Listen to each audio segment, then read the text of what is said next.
necessário que a cruz, pela palavra viva e pelos arranjos de Deus, trabalhe em nós, o trabalho da cruz em nós, para que nós realmente sejamos transformados e sejamos parecidos com o Senhor Jesus. Senão tudo vai se limitar a sentimentos, tudo vai se limitar a experiências religiosas, ou tudo vai se limitar a ter um cabeção intelectual, cheio de conhecimento, mas nenhuma realidade espiritual. Não foi para isso que o Senhor nos chamou. Ele deseja nos transformar pela sua palavra. Então, irmão, não se esqueça, antes do trabalho da cruz em nós, tem um grande C. E a pergunta é enviada para mim e para você. Quer? Se alguém quer.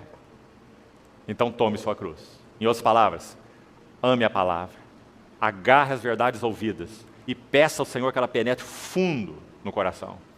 E sonde, ilumine, separe, divida, julgue, exponha, como nós já falamos. E deixe que o Senhor use as circunstâncias. Não acho que você está no casamento errado. Não há casamento errado. Nós é que somos errados. O Senhor quer nos mudar dentro de nossa relação conjugal e não nos levar a fugir dela. Quando nós fazemos isso, nós estamos ofendendo o Espírito Santo. Estamos dando coices no trabalhar de Deus. O Senhor deseja usar vida conjugal, vida familiar, vida da igreja. Não fuja dos seus irmãos. Temos que viver vidas compromissadas uns com os outros, senão não há chance de nós sermos transformados, queridos irmãos, não há. Efésios 3 diz assim, é junto com todos os santos que nós vamos compreender qual é a largura, qual é o comprimento, qual é a altura, qual é a profundidade do eterno propósito de Deus em Cristo. E vamos conhecer o amor de Cristo que excede todo entendimento. É junto com todos os santos. Que o Senhor nos livre de relacionamentos humanos apenas no corpo de Cristo. Porque gosto, porque é bom, aquele lugar é bom, lá os irmãos são assim, lá os irmãos são... Deus nos tem dado relacionamentos de vínculo no corpo de Cristo, para que nós mantenhamos-nos juntos, e o Espírito Santo use nossas vidas uns com os outros, para nos aparar. Todos nós precisamos ser aparados. Então, essa é a outra parte do trabalho da cruz. É o Espírito Santo usando circunstâncias. Vamos aprender a olhar assim nosso cônjuge. Nosso cônjuge, seja ele quem for, seja ele cristão ou não cristão. É claro que a palavra de Deus nos ensina, como princípio, que nós assumamos relacionamentos conjugais cristãos, no mesmo jugo, isso é muito claro. Mas se você creu no Senhor, e o seu marido ainda não creu, o que a palavra ensina? Permaneça na vocação em que foi chamado. A mulher cristã, não abandone o seu marido incrédulo, tão claro. Por quê? Porque Deus usa todas as circunstâncias na vida dos seus filhos para moldá-los. Para moldá-los. Que o Senhor nos ajude, irmãos, a compreender isso. Ele é bom, Ele é soberano, esse é o propósito de Deus. Mas nós reagimos de forma tão deficiente, não é? Sabe qual é o resultado? Ficamos inteiros, sempre fazendo nossa vontade, sempre andando do nosso jeito. Pessoas feias, egocêntricas. Nosso problema é sempre o outro, nunca somos nós. Ah, se minha esposa fosse diferente. Ah, se o meu marido fosse diferente. Ah, se minha família fosse diferente. Enquanto o Senhor está olhando para nós dizendo assim, ah, se você fosse diferente. Não é? Porque Ele deseja usar todas as circunstâncias para trabalhar a cruz em nossas vidas. Quando o Senhor arranja as circunstâncias, nós devíamos ter uma oração que nós não temos frequentemente. É a oração de Samuel. Fala, Senhor, que o teu servo ouve. E não, oh Deus tem misericórdia, eu não suporto, mexe nisso, arruma aquilo, restaura isso e muda o outro. Vamos parar com essas orações. E vamos pedir, fala, Senhor, teu servo ouve. Para que inclusive nós possamos ser bênção na vida de outros. O Senhor possa nos usar na vida de outros. Sabe como que alguns vêm tomar a cruz? Nós estamos caminhando aí com o Senhor, na nossa vida cristã, e nós começamos a sofrer. Aí nós assumimos aquela cara de sofredor, né? E falamos assim para o nosso irmão, ô irmão, eu tenho tomado a cruz, esperado no Senhor, o sofrimento. Sabe, irmãos, o que acontece com a maioria dos cristãos? Preste atenção. Quanto mais sofre, pior fica. Sabe por quê? Porque sofrimento não é cruz. Guarde isso, por favor. Cruz é a nossa reação diante do sofrimento. Em outras palavras, o sofrimento que o Senhor ordena em nossas vidas, Ele arranja. Ninguém precisa acordar de manhã e orar pedindo sofrimento.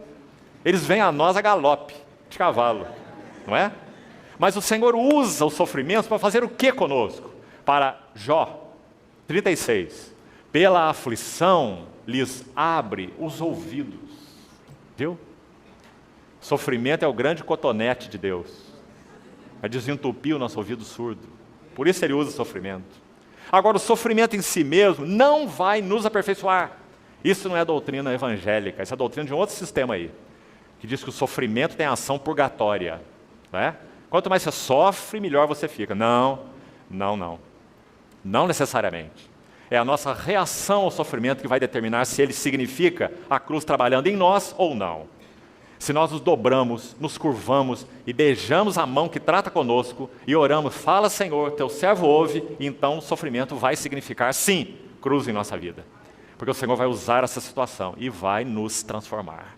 E vai separar alma de espírito, juntas e medulas, e vai expor os pensamentos e os propósitos do coração, através do sofrimento.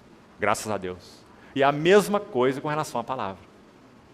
A ação da palavra também não é compulsória, obrigatória. Por trás da cruz sempre tem um se. Se alguém quer vir após mim. Importantíssimo.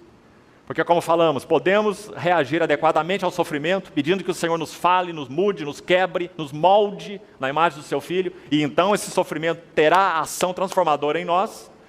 A mesma coisa a palavra. Quando nós ouvimos a palavra do Senhor, e o Senhor fala ao nosso coração 24 horas por dia, Ele usa tudo para nos falar, Ele nos fala pelo seu Espírito, nos fala pela unção interior, nos fala por um irmão, nos fala pela Bíblia, nos fala por um livro, nos fala por uma meditação, nos fala por uma palavra que memorizamos e guardamos no nosso coração. Deus fala, fala, fala e fala, em todo o tempo. Nós é que não temos ouvido. Então, quando Ele fala e nós agarramos a verdade ouvida, então essa palavra será cruz em nossas vidas. Porque ela terá condições de trabalhar no nosso homem interior. Porque nós agarramos as verdades ouvidas. Então ela será realmente uma espada afiada de 2 gumes. Mas a geração do deserto ouviu a palavra e a palavra não aproveitou. Que isso fique gravado nos nossos corações. Nenhum de nós vai ousar dizer que havia problema com a palavra. Porque a palavra foi falada por Deus, aquela geração do deserto. Geração que Ele amou, geração que Ele resgatou, geração que Ele tirou do Egito. O que Ele queria não era que eles morressem no deserto, não. Era que eles herdassem Canaã, mas eles não puderam, porque a palavra que eles ouviram não lhes aproveitou, porque não foi misturada com fé. Eles não agarraram, eles não disseram, fala Senhor. Murmuraram 10 vezes, levantaram o bezerro de ouro, queriam voltar para o Egito, não perderam o apetite das coisas que eles tinham lá. Esse foi o seu problema. Não ofereceram lugar a que o Senhor trabalhasse neles, através da palavra, e nem através das circunstâncias. Ou seja, uma geração que viveu 40 anos inteira, ela não foi quebrada. Por isso ela não pôde herdar.